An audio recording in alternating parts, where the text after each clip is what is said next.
Oh my god, I look ugly. No, that looks even worse. Why is it that I think I look alright when I look in the mirror, but then as soon as I turn on the camera, I'm like, wow, I'm like the ugliest creature to ever grace the earth. Anyway, hey, did you miss me? Sorry I've been gone. I've been busy doing schoolwork and working and dancing and doing gigs and graduating. Actually, I haven't graduated yet, but I'm finished university forever. So now I feel directionless. But we're not here to be depressing today, nor are we here to talk about me. Well, actually, yes, we are here to talk about me. We're here to talk about my favorite movies. Well, I mean, I called this video movies for hot intellectuals, but I called that because I'm a hot intellectual. Tia's the hot intellectual one, and you're like the totally awesome level-headed glue. Anyway, I'm getting ahead of myself. And also, my camera broke, or my SD card broke. Something happened, so I'm using my phone. I feel like I'm 15 again, sitting on my floor in my mom's house, but I'm not. We have a classic top 10 list for you. Also, this is my knee, by the way, in the shot. I just like to sit like Elle from Death Note in my chairs. I also have a plushie of the video. This is Rico, my squishmallow. Everyone say hi. Anyway, I don't even know what I was saying. I couldn't really narrow it down to just 10, so I'm gonna give some honorable mentions now. I'm looking over here because I'm reading off my laptop so I can read my notes. My honorable mentions are Audition, Girl Interrupted, Rice Boy Sleeps, Bones and All, But I'm a Cheerleader, Sucker Punch. I have a very weird relationship with that movie. Maybe I'll talk about it another time, but today is not that day. Heathers, Perks of Being a Wallflower, Minari, Ginger Snaps, Secretary, Humanist Vampire Seeking Consenting Suicidal Person, Romeo and Juliet, and A Girl Walks Home Alone at Night. Really weird that Romeo and Juliet is not in my top 10, because if you would have talked to me even like 3 years ago, I would have said that Romeo and Juliet is like my favorite movie, tied with my other favorite movie. But we'll get to that other favorite movie in a bit, because that's how lists work. So at number 10 we have Train to Busan. Side note, when I was in grade 12 in English class, we had to like give an example of a movie that we thought gave good examples of archetypes, and someone in my class did Train to Busan, and they said it like Train to Busan. I'm not expecting perfect pronunciation, but Busan, there's no E. Even just Busan would have been fine. Anyway, Train to Busan. You know, I kind of didn't really watch it for a long time because me and horror movies didn't exactly mix a few years ago. Zombie movies aren't really that bad for me, but just like horror in general was not really my thing. So it took me a long time to watch it. And when I finally did, oh boy, did I cry. I cried twice. It's got pre-Squid Game Gong Unit and like, sorry, not to be weird, but like, anyway. I say not to be weird, and then I instantly do the weirdest thing I could possibly do. Ma Dong-seok kind of looks like my dad, so it's really weird every time I'm watching this movie and I'm like, damn, that guy looks like my dad, but it's not my dad. It's just some other guy with a big head and big arms.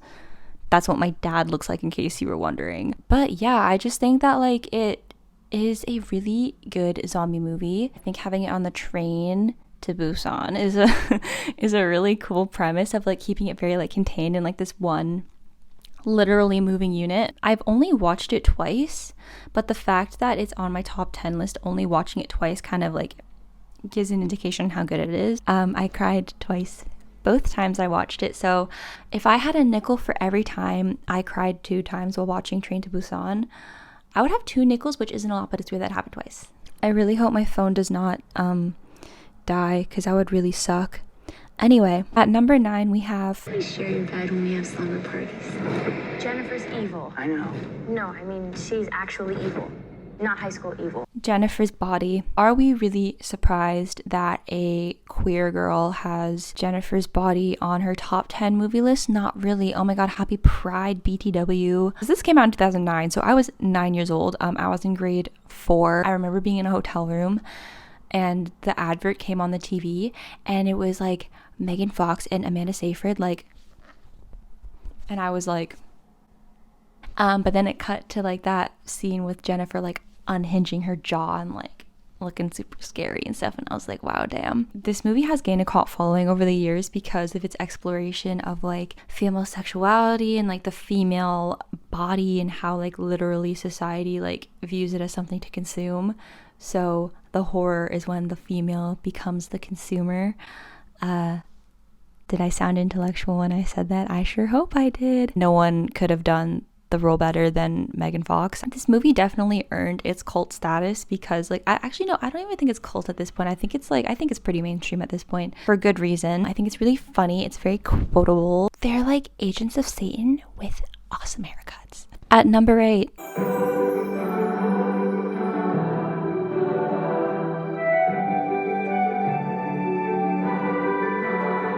Yeah, there was gonna be a Barbie movie in here at some point. And 12 Dancing Princesses, I think, is like the second most watched Barbie movie for me. Derek, he burned the midnight oil for her. I mean, like, come on. I love the choreography. I think it's so beautiful. I love the costumes. I think Rowena is a very good villain. The whole, like, they need to dance together. We danced our way in, so we dance our way out. Like, that's crazy. And, like, they have to do it together. Like, that's how romantic. Barbie movies always have a really like special place in my heart. I just think they're very comforting. They're very nostalgic, and I think especially the older ones, they have genuinely really funny writing. You know what? And while I'm at it, this is not in the official top 10, but I'm throwing it in there just as a wild card. Barbie of Swan Lake. Even though it doesn't follow the exact storyline of like the traditional Swan Lake, I think that the things that they adapted worked very nicely. Again, it just really shaped who I am as a person. I'm not going to go too deep into my personal lore, but if you've been here for a while, then you may know that I was a dancer for most of my life. I quit when I was 16, and then I started up again when I was 19, and then I quit again when I was 20. And I recently just started again this year doing only ballet. And I think in my years of like hiatus, if you will, I think watching these Barbie movies kind of helped reignite my love for ballet and made me want to dance for other reasons other than just pleasing other people and because it's what I'm supposed to do. So am I saying Barbie kind of shaped my whole life? Who's to say? I'll touch more on that later though. At number 7 we have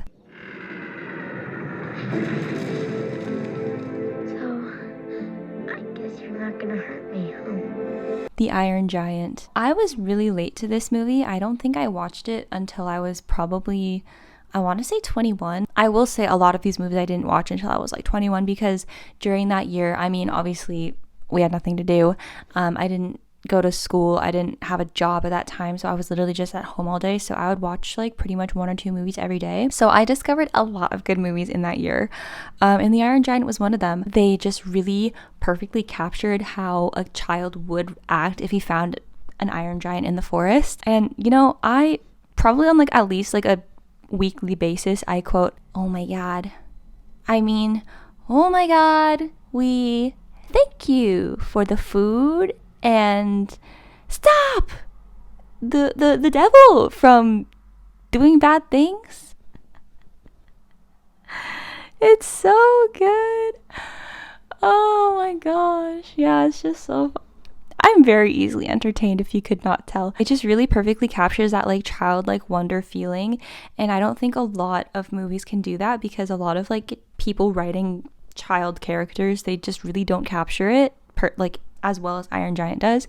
So I feel like when I'm watching it, I really just feel like I'm a kid again, and I just feel that like sense of wonder and that sense of whatever the heck, I don't know. At number 6 we have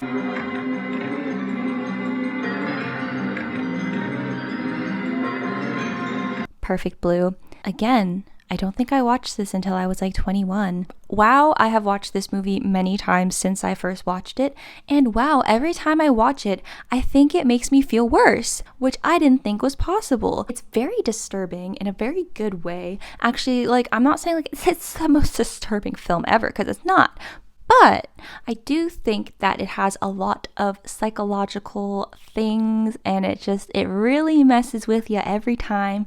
Every time I watch it, I'm feeling messed with, and like I'm feeling uncomfortable. I'm feeling despair. I'm feeling confusion. I'm feeling lots of different things. And one time I went to see it in cinemas because there's a cinema, the Prince Charles Cinema. They like play loads of different movies, including old ones, and they were playing that movie one time, and I went to see it, and wow, what a horrible movie to watch with other people. That's all I can say. Okay, it's time for the top 5. In 5th place, Julian, I love you. But you love that more. The Red Shoes. This movie really makes me feel like a film bro when I talk about it. I just, yeah, The Red Shoes, you don't know it. It's like, it's pretty old. I can't describe why this movie like affected me so much. How it goes from like a normal movie to just like a 20-minute like literal like dance sequence, I think is really unique. We don't really see that these days. When we do see movies about ballet, that's more so just kind of like interspersed. We don't really see loads of like actual performance. The colors are absolutely beautiful. The choice to have the main actress have red hair like in combination with the red shoes, I just think it looks so striking. And then I'm not going to spoil it, but that last dance sequence, like of the very last part, haunting. Oh my gosh. It gives me chills every time I think about it. At number 4, we have Kikis Delivery Service. I didn't watch this one as much as some other Ghibli films when I was growing up.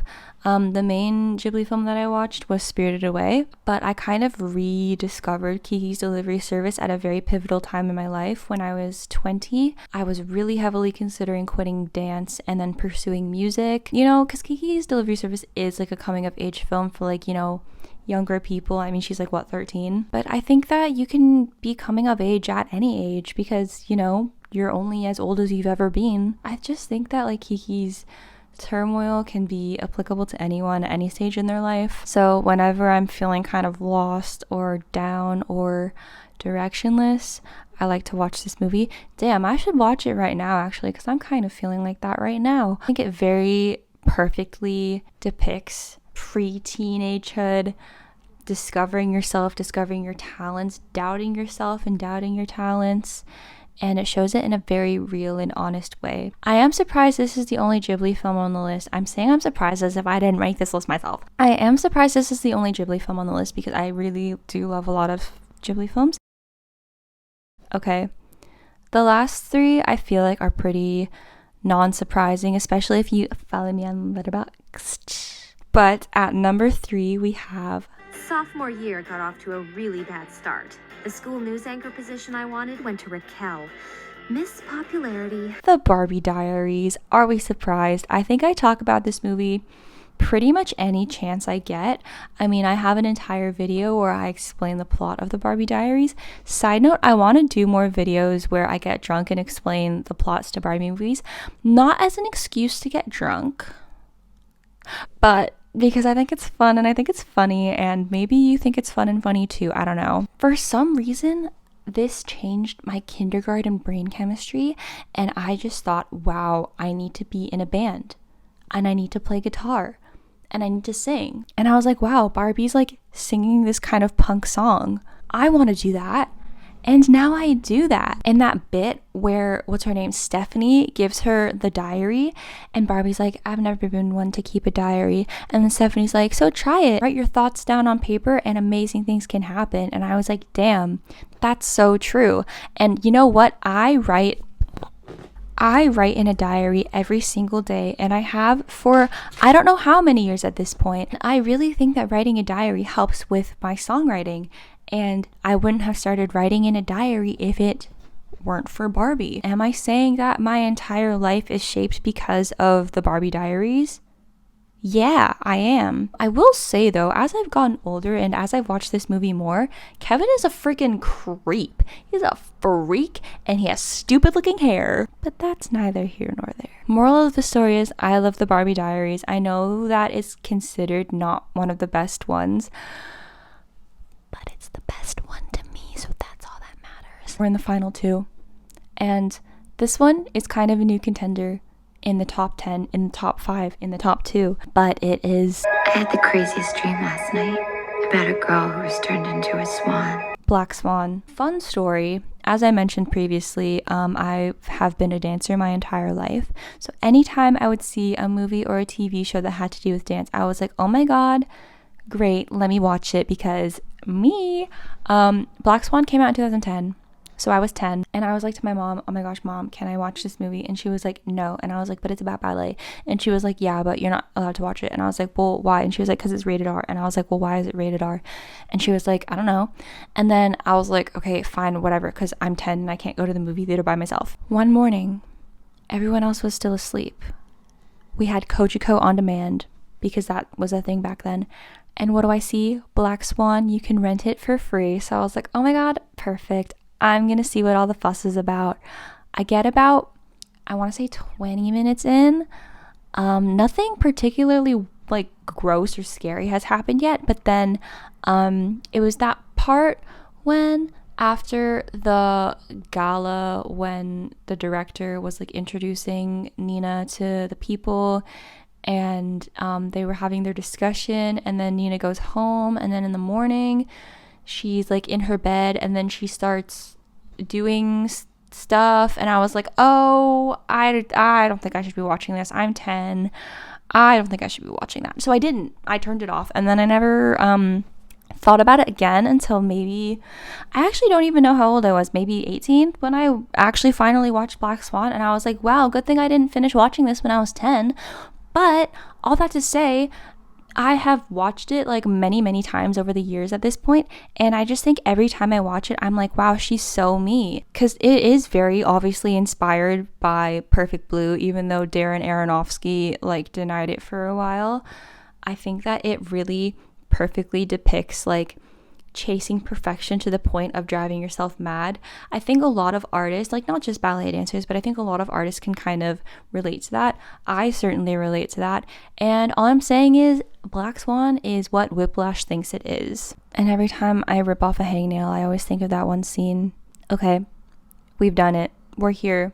And my number 1 top favorite film, if you follow me on Letterboxd, this will come as no surprise. I also have a song about this movie, and that is I think what you did was so romantic. True Romance. I think, and oh my god, why am I dumping so much of my lore? I grew up not really witnessing love, not really feeling it that much. Well, debatable. Never witnessing it. And so I think for a long time, I really searched for that representation of any sort of love in films, in TV shows. And I think that's why for a long time, Romeo and Juliet was like one of my favorite films. True Romance follows like a similar sort of feeling where like they love each other so much, they would do anything. It is very extreme and like very like not super realistic, of course. I don't know, it just really struck something within me, and I have clung to it ever since. I wouldn't say it's a comfort film because I don't really feel comforted.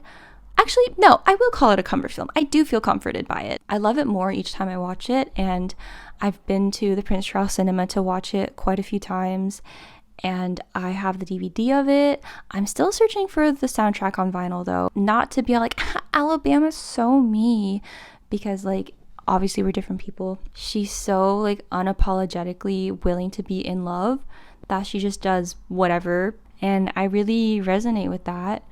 And I'm sharing too much of my information with the internet, so whoopsie. Yeah, anyway, True Romance is my favorite film of all time, and I'm getting flushed because I'm embarrassed now, so I think that's my sign to finish this video. Hopefully my camera or my SD card or whatever was broken gets fixed. And yeah, if you made it this far into the video, thank you for watching. Rico says thank you too. I want to start making more videos again. I know, classic saying. I want to start making more videos again because I have a bit more time now because I'm out of school. Yeah, don't forget to like, comment, subscribe, and keep up the rad vibes, y'all.